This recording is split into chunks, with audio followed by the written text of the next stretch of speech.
Hello, good morning. எப்படி இருக்கீங்க? இந்த மன்னர் ஆட்சி இருக்கிறார்களே அந்த காலத்தில் மன்னர் ஆட்சி நடந்தது. அங்கேயும் கரப்ஷன் நடந்திருக்கிறது. அது தெரியுமா? ஏதோ ஒரு சில பதிவுகள் தான் நமக்கு கிடைத்திருக்கிறது. ஒரு பாண்டிய மன்னன் தன்னுடைய அமைச்சரை கூப்பிட்டு குதிரை வாங்கி வர வேண்டும் என்று பணம் கொடுத்து அனுப்பிச்சார். பணத்தை வாங்கி கொண்ட அந்த அமைச்சர் குதிரையை வாங்கவில்லை. ஏதோ ஒரு கோயிலை கட்டி கொண்டிருந்தார். கோயில் தான் கட்டினார், மக்களுக்கு எதுவும் செய்யவில்லை. கொட்டன்னு கட்டினார். பாண்டிய மன்னன் இன்னும் குதிரை வரவில்லையே என்று புலம்ப கட்டுக்கதை ஆரம்பம். அதாவது அந்த அமைச்சர் ஒரு பொய்யை விட்டார்.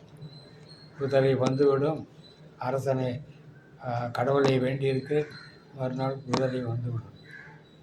குதிரை கடவுளும் திருட்டுத்தனம் பண்ணார்.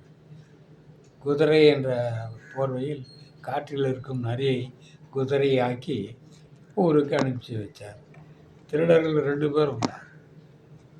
எடுத்துக்கொண்டு அந்த குதிரை வந்ததாக கதை. மறுநாள் பாண்டிய மன்னர் சந்தோஷப்பட்டு அது மறுநாள் பார்த்தால் குதிரைகள் காணவில்லை, எல்லாம் நரிகளாக மாறி திரும்பி ஓடிவிட்டது. எப்படி இருக்கிறது கதை? கதை இல்லை, நிஜம். அப்படி தான் மாணிக்க வாசகர் என்ற ஒரு பக்திமான் செய்த கொள்ளை திருட்டு.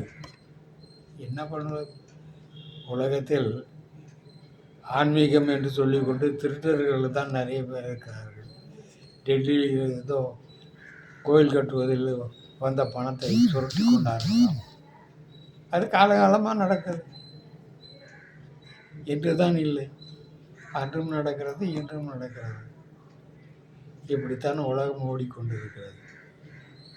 இப்பொழுது புதிய மந்திரி வந்த உடனே, புதிய ஆட்சி மாறின உடனே பழைய அரசியல்வாதிகள் யார் யாரிடம் எது முறைகேடுகள் செய்தார்கள் என்று பட்டியல் எடுத்து சொல்லுவார்கள்.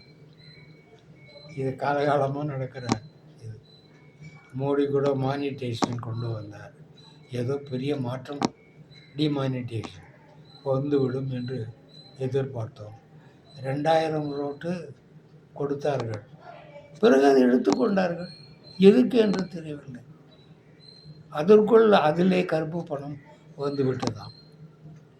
இப்படியெல்லாம் கதை கட்டினார்கள். அந்த டிமானிட்டேஷன் டைமிங்கில் 30 நாளும் 30 ஒரு எக்ஸிக்யூட்டிவ் ஆர்டர். இப்படி அப்படி அப்படி இப்படி இவ்வளவுதான் அவ்வளவுதான். எல்லா மக்கள் அவதியோ என்று அவதிப்பட்டார்கள். எந்த அரசாங்கமும் அதற்காக செவி சாய்ச்சதாக சரித்திரமே இல்லை.